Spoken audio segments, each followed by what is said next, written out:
Hello. This is Jeff Keith calling for Ethan. Hey, Jeff. How you doing, my brother? Doing great, man. How are you? I'm good. Good to talk to you. I've talked to Frank a couple times before and Brian once before, so it's like I'm getting the whole band now. All right. Yeah, man. How's life treating you now, getting ready for this Live and Amplified tour? You know what? Life is so wonderful. It's so great. Things are going great. We're 40 years and still going. All of our families are doing well. We're getting some beautiful weather in Northern California right now. Things are blooming and all kinds of great stuff. Well, and you, some people may not know, you weren't originally a singer. You started out as a truck driver, so you kind of made a bit of a jump there. Yeah, oh yeah. How did that happen? Were you driving trucks? Because let's go back to the beginning. Born in Texarkana. Yeah. Which 2 years old, moved to Georgetown, California. Which, by the way, you got to be pretty proud. One of the great achievements of your life is that you were in the Encyclopedia of Arkansas because you were born in Texarkana. Yes, but they got something wrong. I've read that thing before, and it says I graduated from Douglas, Georgia. That ain't true. Yeah, that's true. I'm looking at it right here, and I was like, well, he was in Oklahoma then. I graduated from Idaho, Oklahoma, majoring in FFA 1, 2, and 3. So you were dealing with like farm and agriculture stuff then? Yes, and learn. I can weld a bead. Oh yeah. So you're a typical just blue collar regular old dude who got lucky. Yes, yeah. And then I started a band with my brother called Troubleshooter in Georgetown. We would practice in the living room after working all day, and we played little Grange halls up there in Georgetown and Garden Valley and everything. And because I got a book to learn how to play guitar chords. And so I play rhythm and sing, and we were a 4-piece. And then all of a sudden, these 2 girls I grew up with in Georgetown now lived in Sacramento. They knew who Brian Wheat and Frank Hannon were. And I had 3 months before that, I went and joined a contest that I think KZAP put on with who did the Blue Plate special. At any rate, so it was a DJ. So I got up. And you could pick from 6 songs. They had a contest while the band was not City Kid, but while this band was taking a break. You get up. They have a contest. You put on a Walkman headset and sing one of the 6 songs. And I picked the Sammy Hagar. Your love is driving me crazy. Whoa! Hell yeah! And I won $200. Nice. I went back to Georgetown. I had friends going, oh, man, you should go down and join a band in Sacramento in the big city, right? I'm like, no, that's hard. So these 2 girls, Trish and Catherine Murray, who I grew up with in Georgetown, now lived in Sacramento, knew Brian Frank, and they said, your singer, Jeff Harper was named, he's going to quit tonight. It was a Wednesday night. He's going to quit and go sing for a band called Target because they're playing the weekends. City Kid was just getting ready to go start playing weekends. So Trish and Catherine Murray, I had a couple friends give me a ride down there to the Rock Factory where I did that Walkman contest, won $200. I didn't even know Sammy Hagar was a Red Rocker. I didn't even know he was a singer for Montrose. A lot of this stuff. So I go down there. They take Frank and Brian back in the room. They tell them that Jeff Harper's quitting. So Brian and Frank walked back out, got up on stage, and go, yeah, we're going to call this guy named Jeff up here on stage. He's going to sit in with us for a song. I get up there and sing the Sammy Hagar song, but guess what? Here's the deal, Ethan. I didn't know anything about monitors or anything or eat the mic. So now I'm holding the mic 2 feet away from me. It's squealing, going, ew, ew. And I went over to share the mic with Frank, holding it 1.5 feet away. And sang and went, your love is driving me crazy. They came off.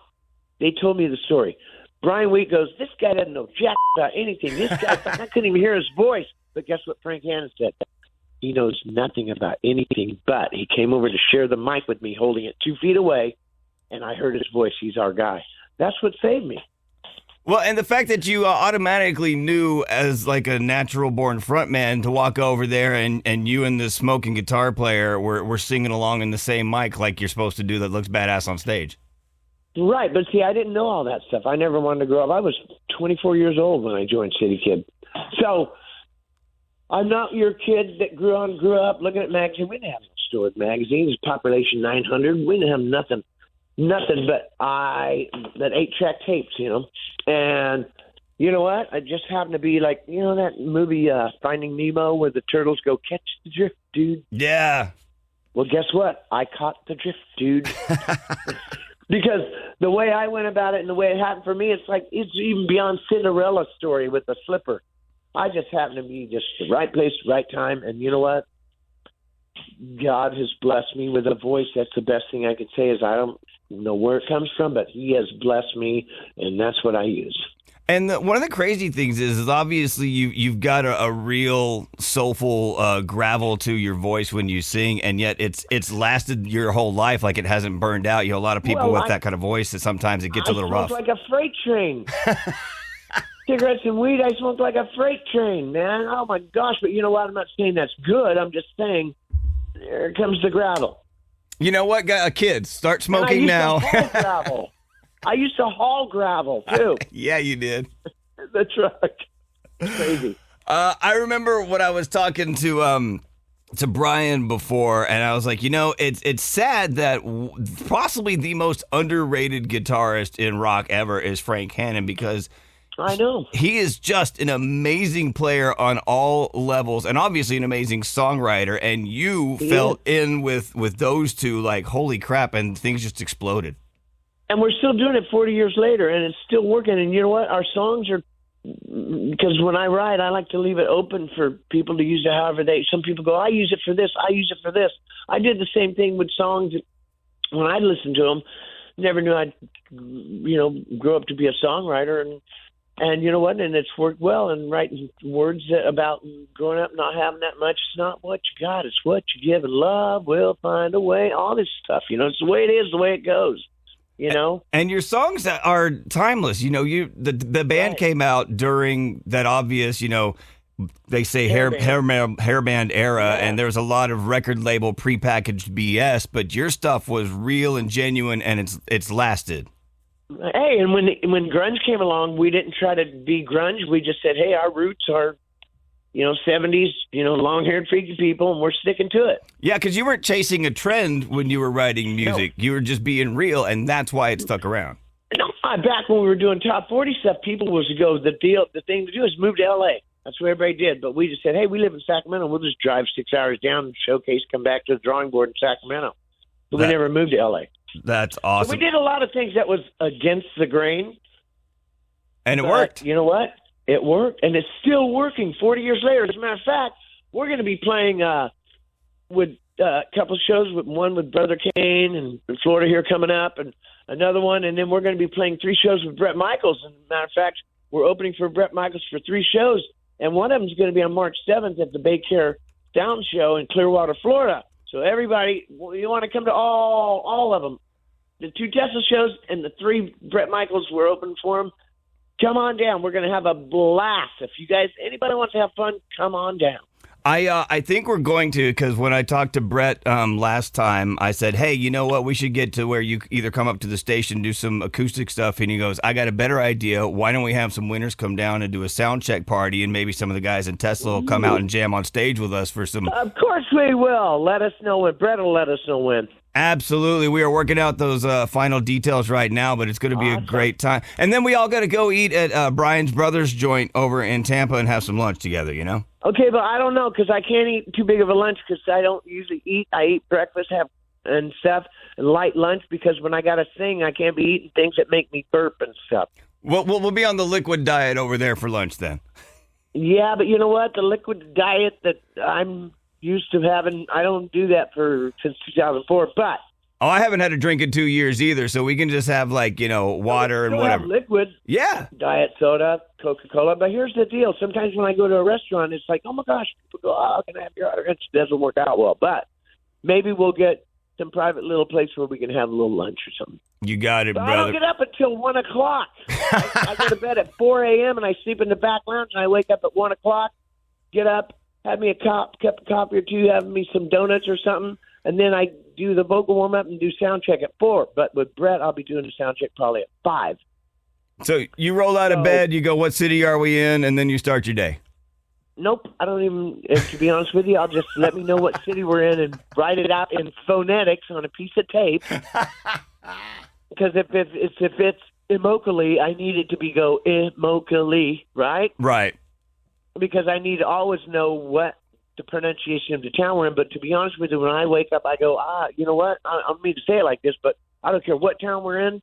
They're going to get our best, no matter where it is. Oh, and then we happen to be in, Clearwater. Oh, we happen to be in, oh, yeah. Yeah, So no. everybody gets the same thing, everything we got.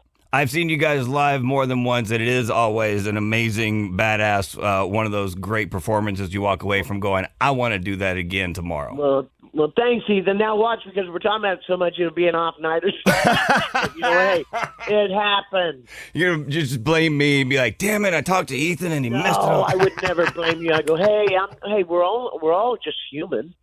This We're is all true. only human. Well, and the fact is, you clearly, obviously perform everything legitimately, playing the guitar, you're singing. So if you have an off night, it's only because you're still playing, really up on stage, giving it all you can, and, sometimes If we have a happens. good show, that means we're having an on night. If we're having an off show, it's going to show because we do not roll anything.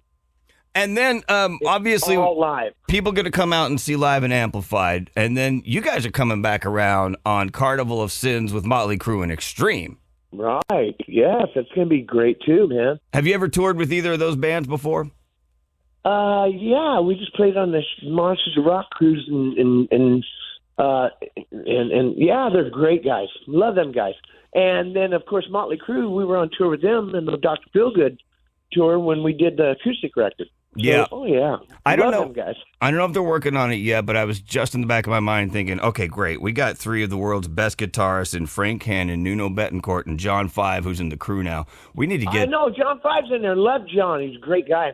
Yeah. Very talented. That's going to be awesome. But hey, but you know what? I love Mick Mars, too. I love Mick Mars, too, and I think he's I an love amazing Mick. guitarist. But when you got those three that are coming, John and Oh, Frank yeah. and Nuno, we should get them together to have like an acoustic jam-off or something. Well, hang on. I'll let you guys work that out because I'll be sleeping until 1 o'clock in the back lounge. I love it, But Jeff. if I'm awake and I walk in, I'll jump in and sing something. They'll probably go, could you not sing right now, Jeff? We're trying to do something. Man, thank you so much for calling in your time. I can't wait to bump into you when you're here with Brett March 7th at the Baycare Sound in Clearwater, brother. Hopefully we get to hang out. It's been a pleasure talking to you, man. Thanks, Ethan. You too, buddy.